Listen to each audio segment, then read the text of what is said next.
Frontline Updates, where we delve deep into military strategies and updates from conflict zones. Today, we're discussing the progress of the ongoing special military operation as of March 23, 2025. I'm your host, Sharifa Muhammad MGT. I'm Colonel A.C. Oguntoye, an infantry officer. The briefing underscores the intensity and scope of the ongoing military operations, with significant losses reported on the Ukrainian side and strategic gains by the Russian forces. The focus on advanced weapon systems and the destruction of key military assets highlight the high level of engagement and continued push by Russian forces across multiple operational directions. Welcome to Frontline Updates, your trusted source for the latest developments on security and defense operations involving military forces.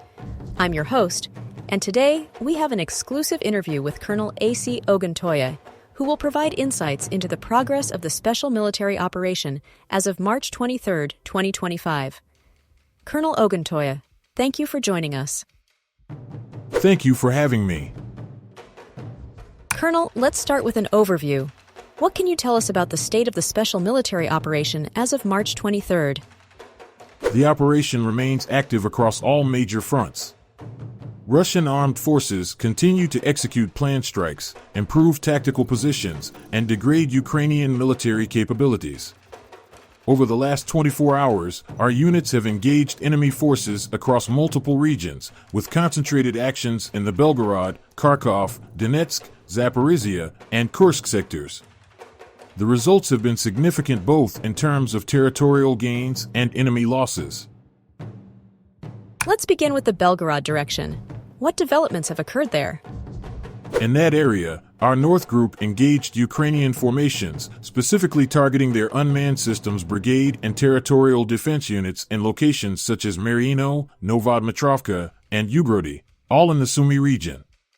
We estimate around 60 Ukrainian servicemen were neutralized, and we destroyed a tank, armored combat vehicles, several vehicles, artillery pieces, and an electronic warfare station.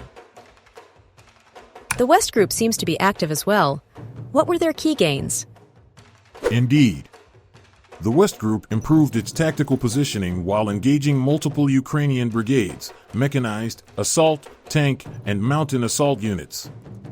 Fighting occurred in areas including Kupiansk and Shikhavka in Kharkov, as well as Novomikhailovka and Kirovsk in the Donetsk region, and even as far as Nadia in the Luhansk region. Ukrainian losses included 230 troops, various armored vehicles, a U.S.-made HMMWV, and a significant counterbattery radar system. An electronic warfare station and 2 ammunition depots were also destroyed. You mentioned U.S.-made equipment. Is there an increase in its use on the Ukrainian side?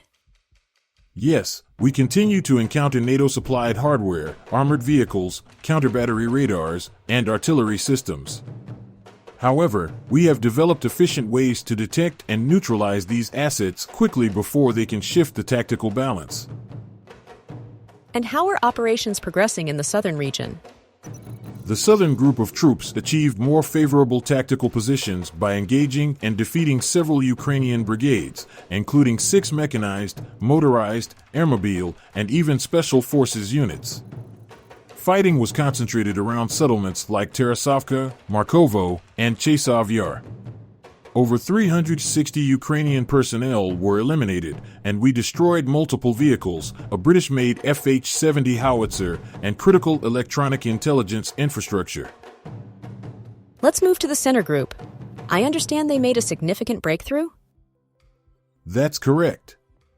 The center group liberated the settlement of Shribnoy in the Donetsk People's Republic. We inflicted defeats on multiple Ukrainian units, mechanized, Jaeger, assault brigades, a special operations center, and 2 National Guard brigades. Enemy losses were over 500 personnel, along with armored vehicles, supply trucks, and a French-manufactured Caesar artillery system. That victory holds both tactical and symbolic significance. Turning to the east, have those units continued their push? Yes. The East Group is steadily advancing deeper into enemy defensive lines. We've engaged airmobile, ranger, and mountain assault brigades, as well as marine and territorial units in both Donetsk and Zaporizhia regions.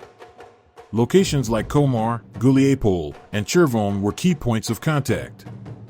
Among the assets destroyed was a Polish-made Krab 155mm self-propelled gun, along with multiple vehicles and an ammunition depot. And the DNEPR group, what role did they play in the last 24 hours? The Dnipro Group improved their position along the front, targeting mechanized and coastal defense brigades in Zaporizhia and Kherson regions. We neutralized approximately 70 personnel and destroyed 2 foreign-made artillery pieces, multiple vehicles, electronic warfare stations, and 2 ammunition depots. Their success continues to support our larger southern objectives. What about air activity, both offensive strikes and defense? Our operational tactical aviation, drones, and missile forces carried out strikes on 138 targets, including military airfields, UAV training centers, workshops, and areas containing foreign mercenaries.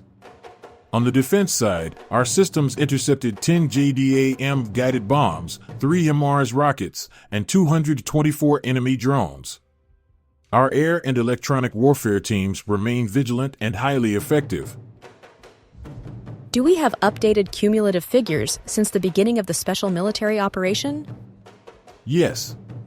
As of today, Ukrainian forces have lost 659 aircraft, 283 helicopters, over 48,000 drones, and more than 22,400 tanks and armored combat vehicles. We've also destroyed 1,530 multiple launch rocket systems, nearly 23,000 artillery pieces and mortars, and over 33,000 units of specialized military vehicles. These figures reflect the sustained degradation of Ukraine's fighting capacity. Now let's turn to the Kursk region. What's the current situation there? Our forces remain actively engaged in repelling Ukrainian attempts to cross into Russian territory. In the past day, we defeated Ukrainian mechanized, airborne, and marine brigades, along with territorial defense units, near Gogolevka, Gornal, and Oleshnya. We also repelled 4 separate counterattacks. In addition, our artillery and aviation struck enemy concentrations across Sumy Oblast, targeting locations like Alexivka, Belovody, and Zapsali. Ukrainian losses there exceeded 190 personnel, with multiple vehicles, mortars, artillery pieces, and an MLRS system destroyed. Colonel, thank you for providing such a detailed briefing on the current military situation. Your insights are invaluable to our understanding of the conflict's dynamics. And thank you to our listeners for tuning in. Join us next time as we continue to provide up-to-date coverage on global military affairs. Stay with us for more updates and expert analyses on global defense and security issues. Stay informed, stay secure. Thank you. It's crucial to keep the public informed about the progress being made. Israel launched strikes in Lebanon after a rocket attack, resulting in 7 deaths and numerous injuries. Simultaneously, Israeli strikes in Gaza killed at least 23 people, including a senior Hamas leader, bringing the overall death toll in Gaza to over 50,000. A 2-month ceasefire in Gaza has collapsed, and the situation appears to be deteriorating towards a full-scale war.